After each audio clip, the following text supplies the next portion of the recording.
what about sort of the lifting tides raise all boats? Meaning, if we look at the 20th century, Right. a lot of people, maybe you disagree with this, but they attribute a lot of the innovation and the average improvement in the quality of life to capitalism, Right. to inventions and innovation, to engineering and science developments that resulted from competition and all those kinds of forces. So not looking at the individual unfairness of exploitation as it's specifically defined, but just observing historically, looking at the 20th century, we came up with a lot of cool stuff that seemed to have made life easier and better on average. What do you say to that? I have several responses to that, but I do disagree pretty fundamentally with what's going on there. But let me give you the arguments so that you can hear them and then you can evaluate them, as can anybody who's listening or watching. Marx was a student of Hegel, and one of Hegel's central arguments was that everything that exists, quote, in contradiction. In simple English, there's a good and bad side, if you like, to everything. And you won't understand it unless you accept that proposition and start looking for the good things that are the other side of the bad ones and the bad things that are the other side of the good ones, etc. So the dialectic. Yes, exactly. And Marx, very attentive to that, explicitly agrees with this on many occasions and applies it, of course, to the central object of his research, capitalism. So this is not a simple-minded fellow who's telling you all the bad things about capitalism as if there were nothing that this system achieved or accomplished. And one of the things he celebrates a lot is the technological dynamism of the system, which Marx takes to be profound because, he lived at the time when major breakthroughs in textile technology and mining and chemistry and so on were achieved. But as to the notion that capitalism is therefore responsible for the improvement in the quality or the standard of living of the mass of people, Marx now comes back and says, oh, wait a minute here. Number one, capitalism as a system has been mostly represented by capitalists, which makes a certain sense.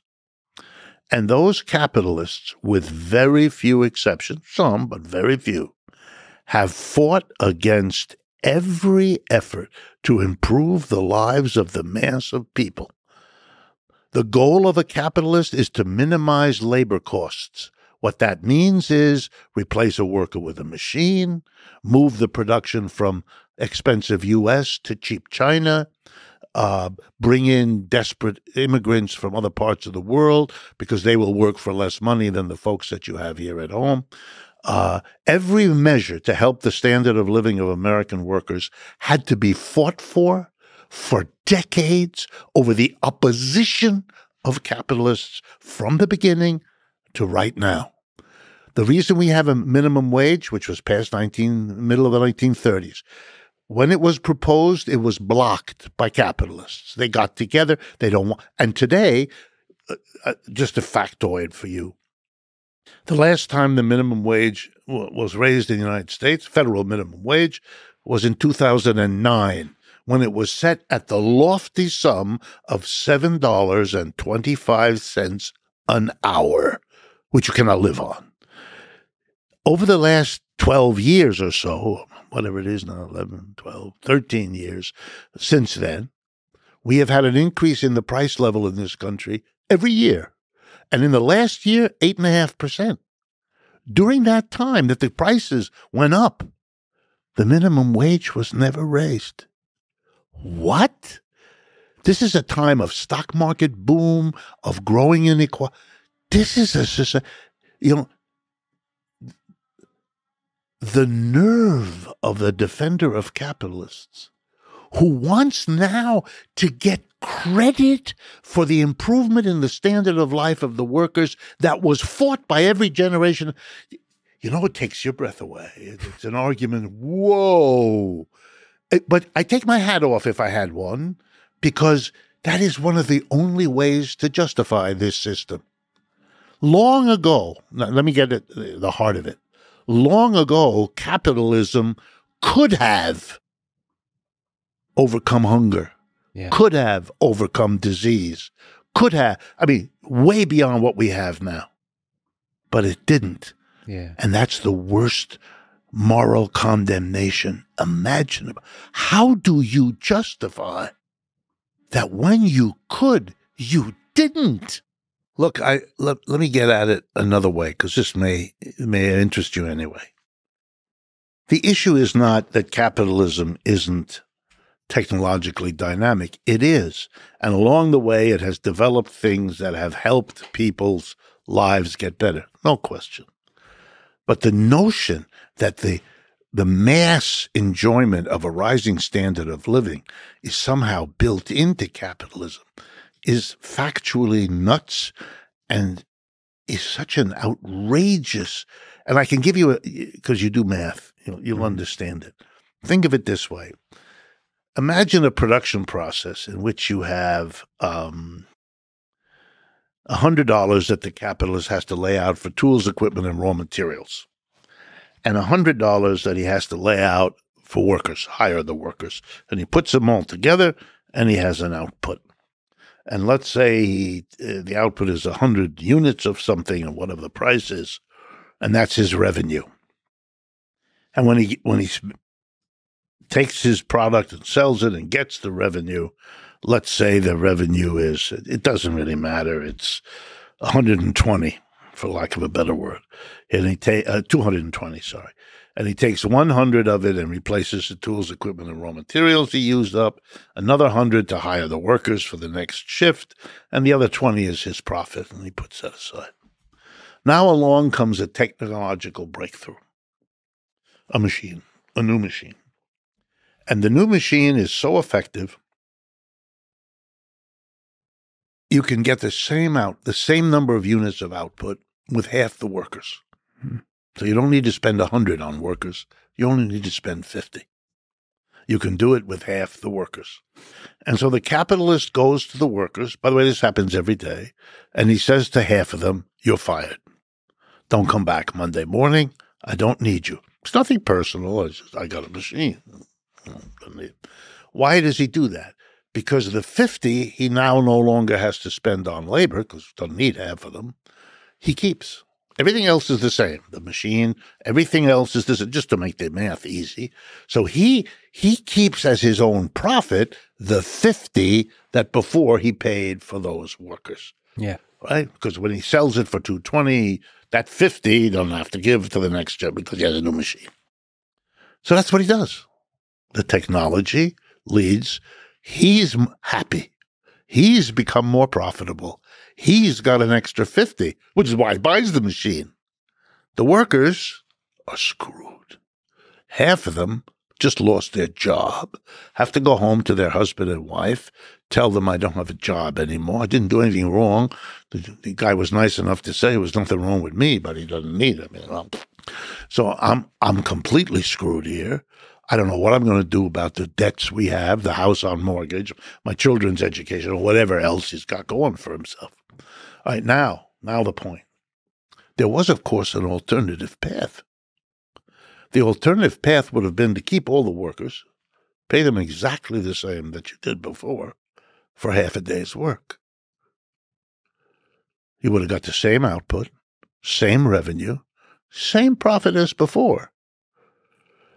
But the gain of the technology would have been a half a day of freedom every day of the lives of these workers.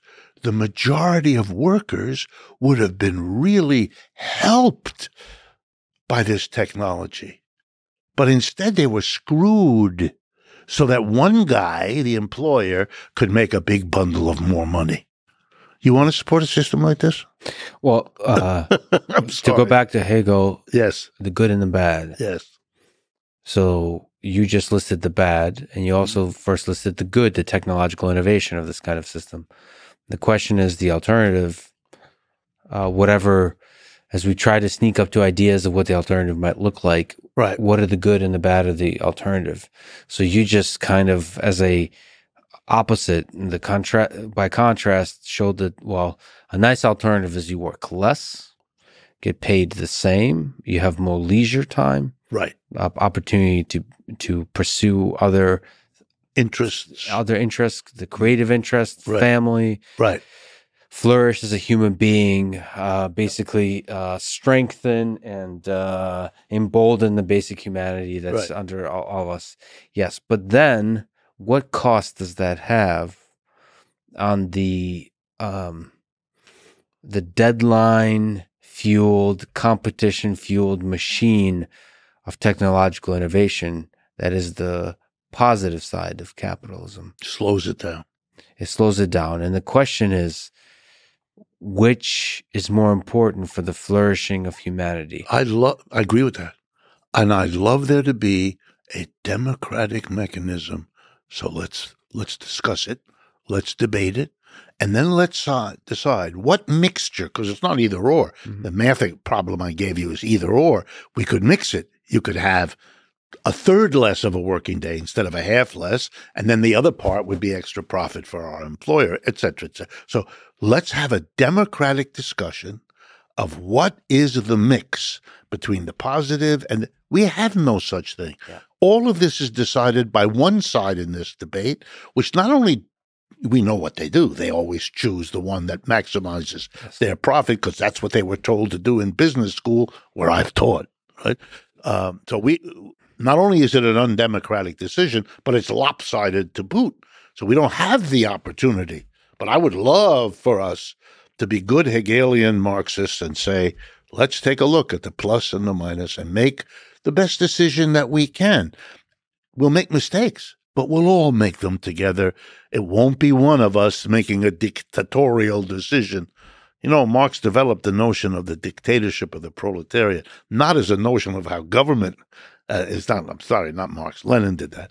Not as a notion of how a government works, but as a notion of what the practical reality is. The dictatorship in these key decisions is not made by some sitting council. It's made by each little capitalist in her relationships with the workers in the workplace, which is why Marx focused his analysis on that point. And by the way, I can sketch for you right now so it doesn't lurk in the background what the alternative is. Yeah, let's go there. Okay. It goes right back to what I said earlier.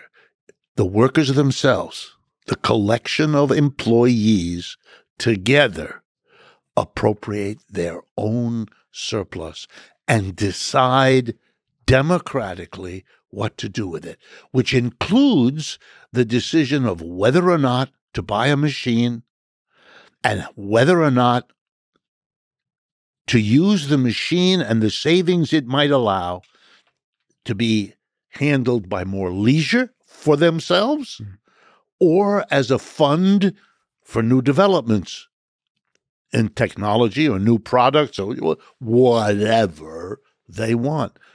And you know, this is an old idea in human. Marx loved that. Toward the end of his life, he started reading extensively in anthropology. And one of the reasons he did that toward the end of his life was because he kept discovering that in this society and that, including here in the United States, that there were examples of people who organized their production in precisely this way, as a collective, democratic community in which everybody had an equal voice. So we all together decide democratically what to produce, how to produce, where to produce, and what to do with the output we all help to produce. So let's do it in this country where democracy is a value nearly everybody subscribes to. Think about it this way, the stunning contradiction that there is a place in our society where democracy has never been allowed to enter, the workplace. In the workplace, a tiny group of people, unaccountable to the rest of us, the employer, whether that's an individual, a family, a partnership, or a corporate board of directors. Tiny group of people controls economically a vast mass of employees. Those employees don't elect those people, have nothing. There is no accountability. It is the most undemocratic arrangement imaginable. And this society insists on calling itself democratic when it has organized the minor matter of producing everything in a way that is it's autocratic.